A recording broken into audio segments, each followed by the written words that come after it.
তথা পলাশবাসীর উদ্দেশ্যে বলতে চাই, এমপি মন্ত্রী হওয়া আমার জীবনের উদ্দেশ্য নয়।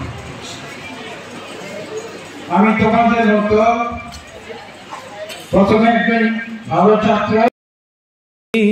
আয় রে নবীন, আয় রে নতুন, আয় রে অরুণ, আয় রে তরুণ, আয় রে ভোরের পাখি, আয় সকালের স্বর্ণালী রোদ, পাতায় পাতায় শাখায় শাখায় সবাই মিলে মাখি। আয় রে ভোরের পাখি, মনের দ্বন্দ্ব আর মনে নাই, অনেক দূরের যাত্রা করি শুরু, পথের বাধা পার হয়ে যায়, নতুন পথের মাত্রা করি শুরু।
আমাদের পিতামাতাকে ক্ষমা করে দেন, আমাদের আত্মীয় সকলকে ক্ষমা করে দেন। কি দুর্বিষহ জীবন ছিল মানুষের, কুকুর আর মানুষ একসাথে ডাকতে না খাইতেন। আল্লাহ ভিক্ষার অভাব ছিল, মানুষ আগারটাও খাইত। এই দুর্নীতি থেকে যখন আপনাদের উদ্ধার করলেন, যখন তাদেরই ষড়যন্ত্র হলো, পরাজিত হলো, নিষেধ হলো, তারপর দেশটা কান্ডারি অর্থাৎ মাননীয় নৌকা বাড়তেছিল, তখন আমাদের নতুন শহীদ বিশ্বজিৎ রহমান সাহেব এই দেশে সাহিত্য গ্রহণ করলেন। তাকে সহযোগিতা করার জন্য যে ব্যক্তি সবচেয়ে এসে সাহায্য করেছেন, উপদেশের দায়িত্ব পালন করেছেন, তিনি একজন নন, তিনি আমাদের কলেজের গর্ব অহংকার জানাব আব্দুল মোমেন খান সাহেব। আল্লাহ তার সঙ্গে আপনি মোমেন খান সাহেবের খবর থেকে জানাতের ঘর বানিয়ে দিয়ে ভালো শিক্ষক হিসাবে থেকে যেতে চাই।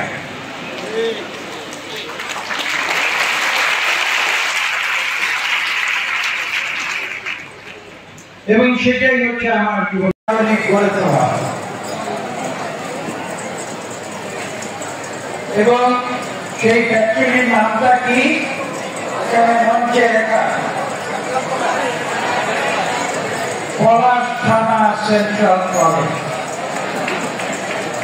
এবং আমার ডান দিকে বাম দিকে তথা পলাশবাসীর উদ্দেশ্যে বলতে চাই, এমপি মন্ত্রী হওয়া আমার জীবনের উদ্দেশ্য নয়।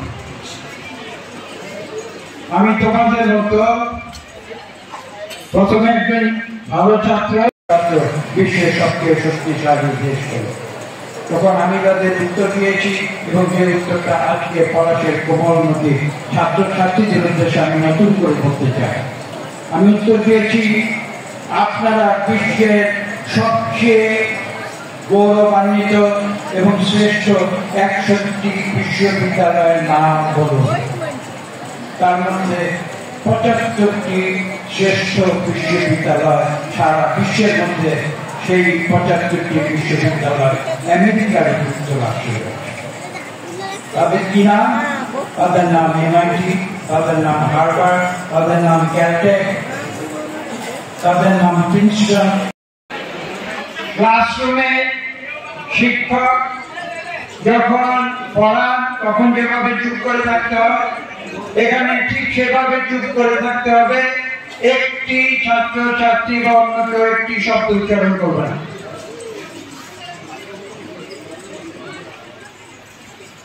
একটু আগে এখানে একটু ধোয়া মাফি হয়েছে, এবং সেখানে বলা হয়েছে আমি যেন ভবিষ্যতে আবার মন্ত্রী এমপি হই। আমি পলাশ থানা আমেরিকা লালন করেছি এবং সেই কারণে সারা বিশ্বে আমেরিকার সবচেয়ে শক্তিশালী রাষ্ট্র হয়েছে।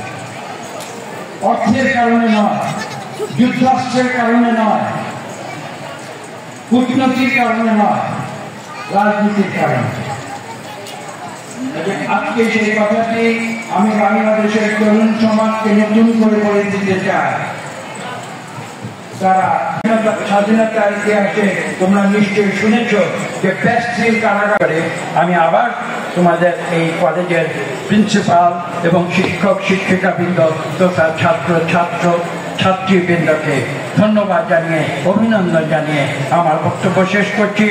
ইনশাআল্লাহ ভবিষ্যতে তোমরা সারা বাংলাদেশের বুকে ভালো রেজাল্ট করে পলাশের নামকে সমুন্নত রাখবে ইনশাআল্লাহ। আল্লাহ।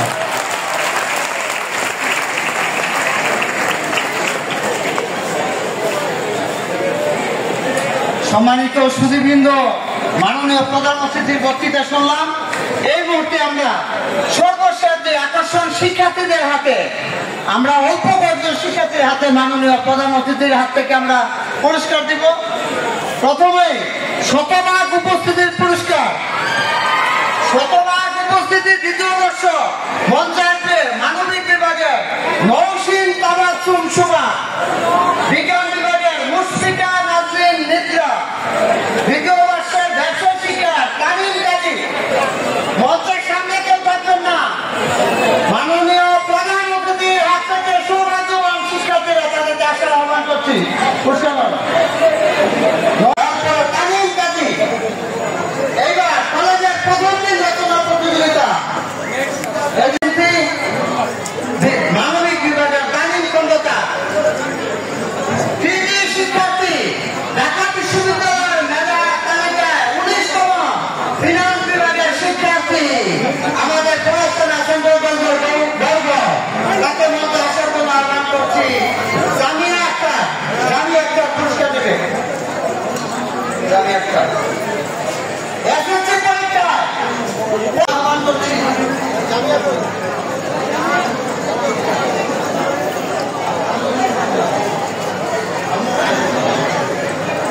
সম্মানিত সুধীমণ্ডলী, প্রিয় শিক্ষার্থীরা, আমাদের শিক্ষার্থীর জন্য গৌরবের যে পৃথিবীখ্যাত মোবাইল ডক্টর আব্দুল সালাম স্যারের সাথে যে ডক্টর আব্দুল মোহন খান স্যার দীর্ঘদিন গবেষণা করেছেন, একজন পদার্থবিদ হিসাবে। শিক্ষার্থীরা সবাই অবশ্যই তারা বলবো সবাই